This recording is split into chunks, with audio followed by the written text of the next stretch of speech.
2020년 5월 11일 월요일 큐티 생명의 삶 오늘의 본문 신명기 16장 13절부터 22절까지 말씀입니다.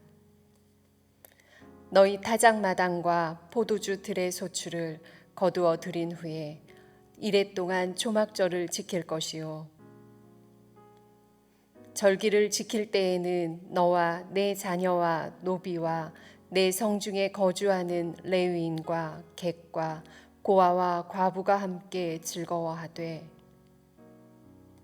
내 하나님 여호와께서 택하신 곳에서 너는 이레 동안 내 하나님 여호와 앞에서 절기를 지키고 내 하나님 여호와께서 내 모든 소출과 내 손으로 행한 모든 일에 복 주실 것이니 너는 온전히 즐거워할지니라. 너의 가운데 모든 남자는 1년에 3번 곧 무교절과 칠칠절과 초막절에 내 하나님 여호와께서 택하신 곳에서 여호와를 배웁되 빈손으로 여호와를 배웁지 말고 각 사람이 내 하나님 여호와께서 주신 복을 따라 그 힘대로 드릴지니라. 내 하나님 여호와께서 내게 주시는 각 성에서 내 지파를 따라 재판장들과 지도자들을 둘 것이요 그들은 공의로 백성을 재판할 것이니라. 너는 재판을 굽게 하지 말며 사람을 외모로 보지 말며 또 뇌물을 받지 말라. 뇌물은 지혜자의 눈을 어둡게 하고 의인의 말을 굽게 하느니라. 너는 마땅히 공의만을 따르라. 그리하면 내가 살겠고 내 하나님 여호와께서 내게 주시는 땅을 차지하리라. 내 하나님 여호와를 위하여 쌓은 제단 곁에 어떤 나무로든지 아세라상을 세우지 말며 자기를 위하여 주상을 세우지 말라. 내 하나님 여호와께서 미워하시느니라. 아멘.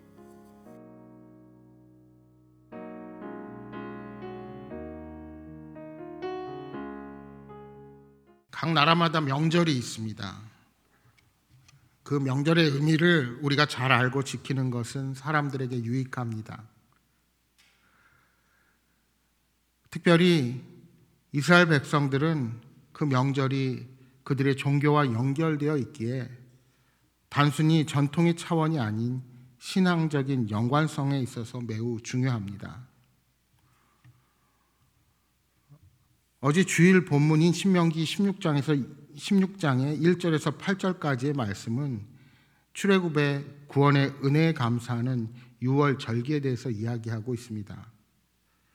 그들은 아비벌, 즉 정월 14일에 중앙성소에서 6월절 희생의 제물을 드려야 했고 그 밤 동안 제물을 먹어야 했으며 7일 동안은 누룩이 없는 무교병을 먹어야 했습니다.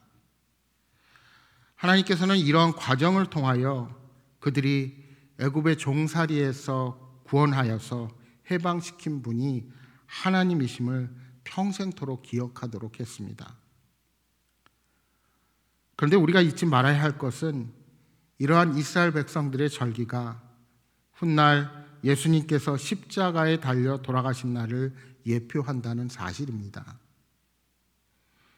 6월절에 희생되는 양이 바로 십자가에서 세상 사람의 모든 죄를 대속하기 위해 피 흘리신 예수님을 상징하는 것입니다. 따라서 우리는 이스라엘 민족이 지키는 6월절을 통하여 십자가 위에서 우리를 위해서 희생의 제물이 되신 예수님과 사랑하는 외아들을 조건 없이 우리를 위해 내어주신 하나님의 은혜를 항상 기억할 수 있어야 합니다. 16장 9절 이하 12절까지는 칠칠절이라고 하는 맥추절에 대해서 이야기하고 있습니다. 이날은 추수할 곡식의 낫을 되는 날부터 7주간이 지난 날 혹은 50제가 되는 날 진행하게 됩니다. 이 명절에 백성은 중앙 성소로 나아가서 자원하여 예물을 드려야 했습니다. 특별히 온 가족과 노비와 레위인과 객과 고아와 과부와 함께 하나님께 예배드리면서 모두가 즐거워해야 했습니다. 애굽에 종살이 할 당시 이스라엘 백성들은 자신들이 가진 땅이 없었습니다. 그러나 이제 하나님의 은혜로 가나안 땅을 유업으로 받기 때문에 이 즐거운 수확의 날에 가장 먼저 수확을 허락하신 하나님께 감사하며 예배하라고 명하신 것입니다. 또한 이 복은 혼자만이 누릴 것이 아니라 반드시 가난한 자들과 함께 나누며 기뻐하라고 명하신 것입니다. 이처럼 오늘 우리들에게 주어진 모든 것이 하나님의 은혜로 주어졌음을 알고 받은 복을 감사하며 함께 나누고 베풀며 섬길 수 있어야 합니다. 그것이 바로 은혜를 받은 자가 취해야 할 바른 태도인 것입니다. 이제 오늘 본문에 등장하는 절기는 장막절로도 불리는 초막절입니다. 초막절은 곡식과 과일의 추수를 마치고 지키는 우리로 말하면 추석과 비슷한 절기입니다. 7일간 즐기는 초막절에는 이스라엘 백성들이 출애굽 후에 광야에서 지낸 것을 기억하며 초막에 거합니다. 이 절기를 지킴에 있어서도 가족뿐만이 아니라 노비와 성중에 거하는 레위인, 객과 고아, 과부할 것 없이 모두가 함께 먹으며 마음껏 즐거워해야 했습니다. 이처럼 이스라엘 백성들은 유월절과 칠칠절과 초막절의 3대 절기를 지키면서 하나님의 구원의 은혜를 감사했습니다. 하나님의 구원은 출애굽으로서만 끝나는 것이 아닙니다.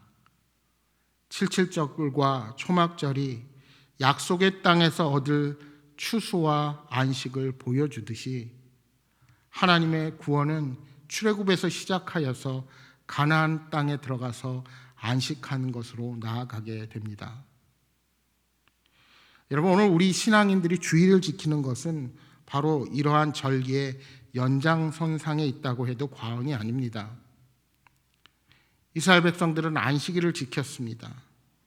안식을 통하여 하나님의 구원과 인도하심을 늘 기억하며 온전히 하나님께 감사하며 예배로 나아갔습니다.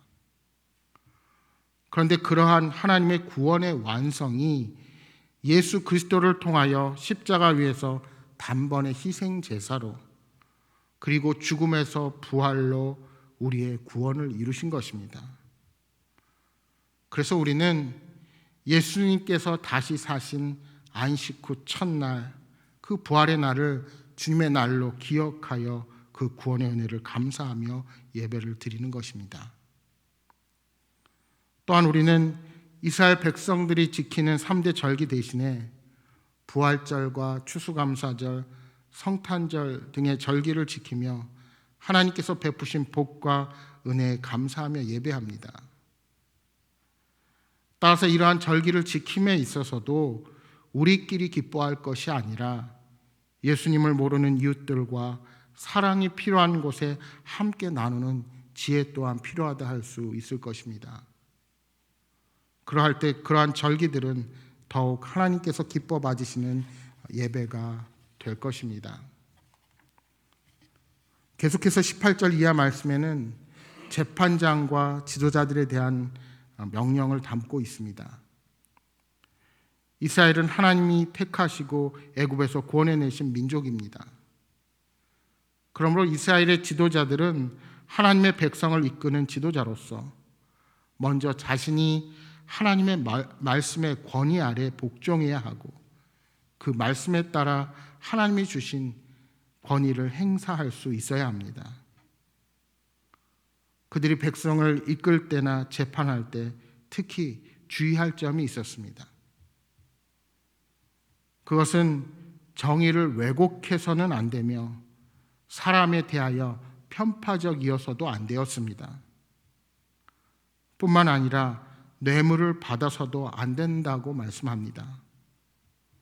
그들은 어떤 일이든 정의를 따라 행해야 했습니다. 이 명령은 오늘의 그리스도인에게 이 땅 가운데 어떻게 살아야 하는지에 대한 지침이기도 합니다.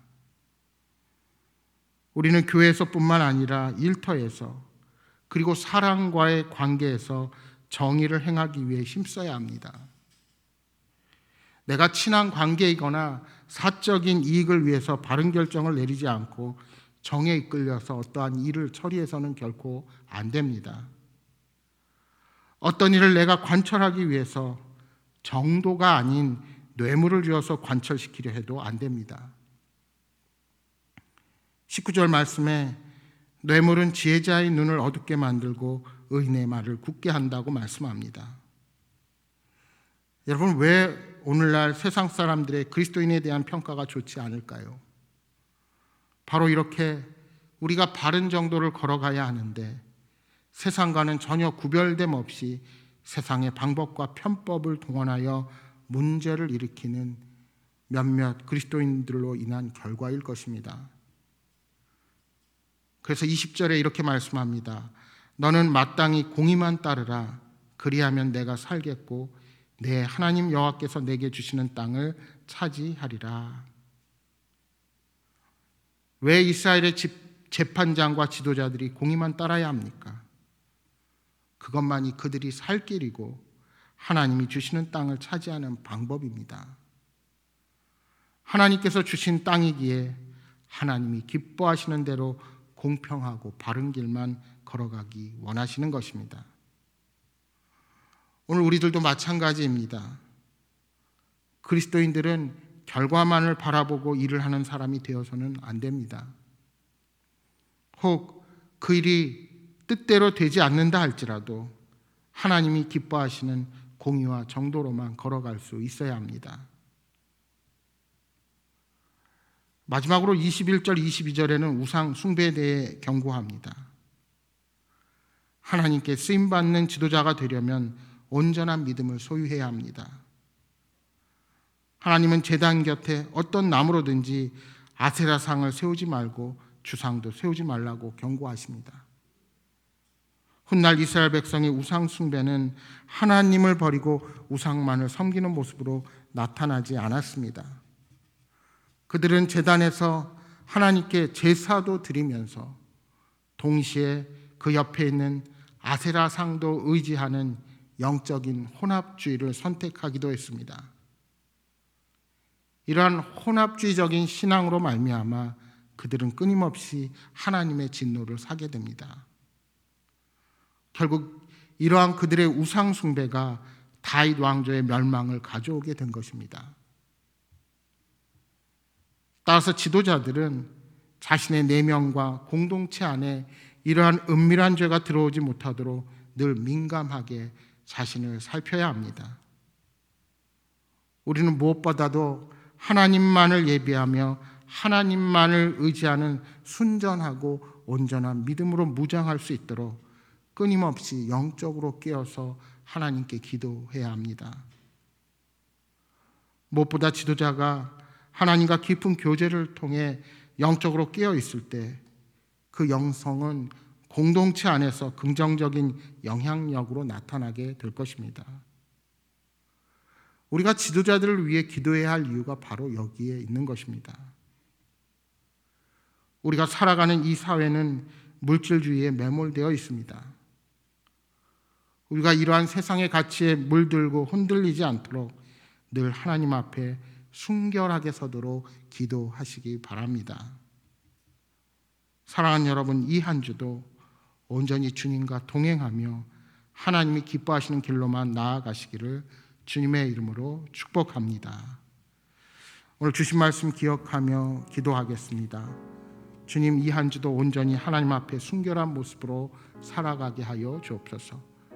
오늘 우리가 세상의 방법에 매몰되어서 하나님이 주시는 뜻을 바라보지 못하고 온통 세상의 시선에만 우리의 모든 관심과 마음이 집중되지 않는지 하나님 이 시간 돌아보게 도와주시고 온전히 주께서 우리에게 베풀어 주신 그 구원의 은혜를 바라보며 오늘 우리에게 이 땅 가운데 주신 사명을 가지고 다시 일어서서 전진할 수 있도록 인도하여 주옵소서 하고 기도하시기 바랍니다.